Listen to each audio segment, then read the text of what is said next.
আজকে আমি তৈরি করব লাল শাকের ভর্তা। তার জন্য লাগবে সিদ্ধ করা লাল শাক, আর লাগবে পেঁয়াজ, রসুন, কাঁচামরিচ এবং একটুখানি আদা কুচি করা। এগুলো এখন আমি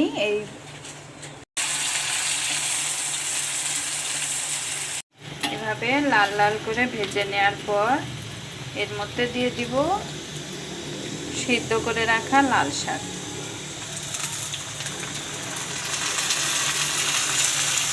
লাল শাকটা দেওয়ার পর এভাবে ভেজে নেব। একটুখানি ভাজার পর এই যে এখন আমি এগুলোকে পাটায় বেটে নেব। এই যে পাটায় নিচ্ছি। বেটে নেওয়ার পর ঠিক এই তেলগুলো দেওয়ার পরে মাখিয়ে নেব।